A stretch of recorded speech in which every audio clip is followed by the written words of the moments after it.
자, 엘리샤문님, 저는 만 거의 5살인 남자아이 엄마예요. 영어권에 살고 신랑도 영어밖에 못하고 저 역시 워킹맘이다 보니 아이가 한국말을 접하는 기회가 많이 없었어요. 저 역시 아이와 의사소통을 하려다 보니 자꾸 영어로 대화를 하게 되더라고요. 왠지 너무 늦은 것 같기도 하고요. 그냥 포기하고 영어만 써야 할지, 지금이라도 노력을 하면 한국말 가르칠 수 있을까요? 사실 아이에게 하는 말은 한계가 있고 늘 같은 말만 반복하는 것 같아서 한국말을 가르치는 것도 한계가 있을 것 같기도 하고요. 외국에서 이제 생활하시는 분들이 갖게 되는 고민일 수 있어요. 그런데 이게 꼭 외국에서 생활한다고 해서 이런 고민이 있는 게 아니라 지금 우리나라 같은 경우에도 다문화 가정이 정말 많아졌거든요. 국제 결혼이 정말 많아지면서 뭐 엄마나 아빠가 이제 외국인이거나 혹은 이제 우리 한국어에 능숙하지 않은 경우들이 있는데, 이럴 경우 어떻게 해야 하나 라는 고민을 되게 많이 하세요. 이중 언어에 대해서 조금 생각을 해봐야 겠죠. 한때 막 이중 언어가 막 되게 유행인 적이 있었어요. 연구 결과에 따르면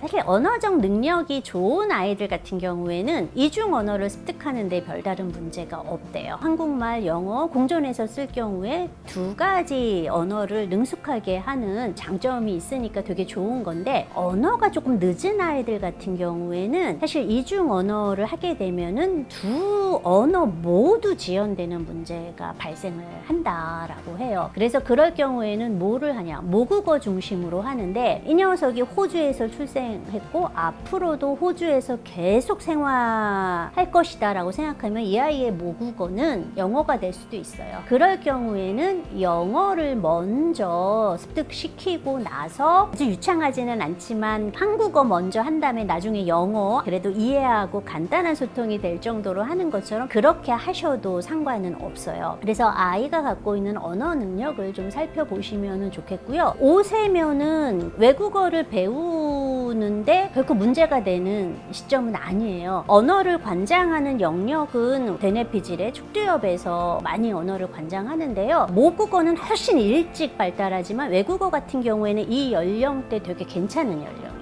아이에게는 한국어가 외국어일 수 있잖아요. 조금 가르쳐보고 싶다라고 하시면은 해주시면 좋고요. 언어 능력에 별 문제가 없어서 우리 한번 이중 언어에 도전을 해보겠다라고 할 경우에 하셔도 되는데, 그럼 어떻게 가르치는 방법이 가장 효과적인가? 한국에서도 이중 언어 하겠다고 엄마가 너 토마토 먹을래? 막 이런 거 하잖아요. 되게 안 좋아요. 콩글리시 하면 안 되는 거예요. 어떨 때 이중 언어 가장 잘 배우냐면은, 만일 이 가정 같은 경우에 아빠는 한국어를 못하고 영어에 능숙하고 엄마는 한국어에 능숙하다, 아빠는 영어를 사용을 하고 엄마는 한국어를 사용할 때, 그럴 때 이중 언어가 가장 잘 발달해요. 완벽한 문법 구조를 가지고 이렇게 하게 되면, 너무 막 영어 섞고 한국말 섞고 이렇게 하게 되면 오히려 아이가 더 헷갈리게 될 수도 있으니까 그런 방식으로 하셔도 되고요. 그런데 이제 엄마랑의 이제 소통이 너무 어려우게 자꾸 걱정이 되거나 아이가 언어 습득이 조금 부진하다라고 할 경우에는 너무 한국어 습득에 연연해 하실 필요까지는 없겠다. 만일 어머님이 영어가 안 되면 한국어를 좀 가르쳐야겠죠. 엄마랑 아이랑 소통을 해야 되니까. 앞으로 계속 외국 생활을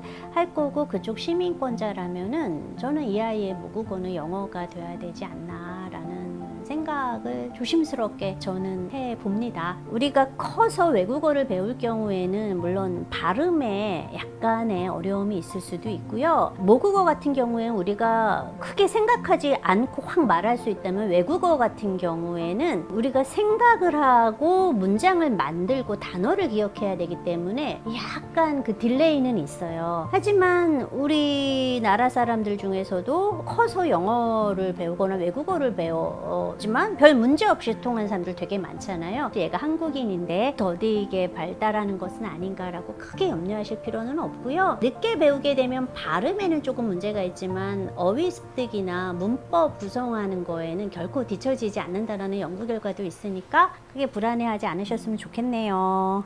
우리 PRK 라엘님, 8살 남자예요. 이제 좀 큰 녀석 나왔네요. 불안과 강박 증세가 관찰된다고 하셨어요. 엄마 이야기를 항상 하고 자기가 고민될 때 엄마가 좋아하는 것을 선택하는 모습을 자주 보인다고 해요. 지금은 자기가 원하는 것, 좋아하는 것을 선택하게끔 일부러 이야기를 돌려 스스로 선택하게끔 하고 있습니다. 자존감이 낮은 걸까요? 학습 능력도 방금 푼 문제, 뒤바뀐 연산을 기억하지 못하고 또 한참 걸립니다. 아이고 그렇군요. 이런 녀석들이 있어요. 우리가 뭐 굿걸, 굿보이 이런 것처럼 이제 착한 아이 신드롬이라고 하는 거죠. 자신의 욕구나 감정, 생각보다는 타인의 거를 따르려는 경우들도 있고, 그래서 이런 착한 아이들도 있고, 어떤 아이들은 자신의 선택, 결정, 판단에 대한 확신이 부족한 아이들도 자기가 원하는 것보다는 뭐 보호자나 혹은 주변 사람 의견을 그냥 따르기도 해요. 제가 이제 만나보지 않았기 때문에 이 아이가 좀 착한 아이 증후군에 속하는 아이인지 아니면 자신의 판단이나 결정에 대한 확신이 좀 부족한 아이인지 지금은 판단이 안 되는데요. 특히 자신의 이제 결정이나 판단에 대한 그 확신이 적은 아이들 같은 경우에는 대부분 자의식도 되게 높아요. 그러니까 자의식이란 주변 사람의 시선이나 평가를 굉장히 많이 의식을 해서 조금이라도 지적이나 비난이 올 것 같으면은 이제 화들짝 놀라고 깊게 수치심을 느끼기 때문에 내 생각이 있더라도 비난이나 지적받아서 쪽팔리고 기분 나빠지는 것보다는 내 생각 접고 상대방의 것 그냥 따라갈래 라고 하는 아이들이 되게 많다라는 거예요. 그렇기 때문에 일상생활에서 빗자 들어가는 건 하지 마셔야 돼요. 비판, 비평, 비난. 지금 보면 어머님 되게 많이 노력하고 계시거든요. 분명히 이렇게 꾸준히 노력하시면 좋은 결과가 생길 거라고 저는 기대하는데, 그런데 얘가 왜 이렇게 됐을까? 우리 어머님 마음 되게 착잡하실 수 있어요. 어머님이 뭐 대놓고 아이에게 뭐 화를 내거나 지적한 거는 아니실 수 있겠지만, 좀 예민한 아이들 같은 경우에는 자기 스스로 실수했다라고 느꼈을 때, 혹은 상대가 진짜? 정말? 이런 말 해도 되게 화들짝 놀라는 경우들도 있어요. 그래서 저는 그거 별로 안 좋아해요. 평범한 아이들 같은 경우에는 진짜? 정말? 이런 것들이 그 자연스러운 리액션, 추임새로 받아들여서 별 문제가 없지만, 약간 불안한 성향이 있거나 자의식이 지나치게 높은 아이들 같은 경우에는 진짜?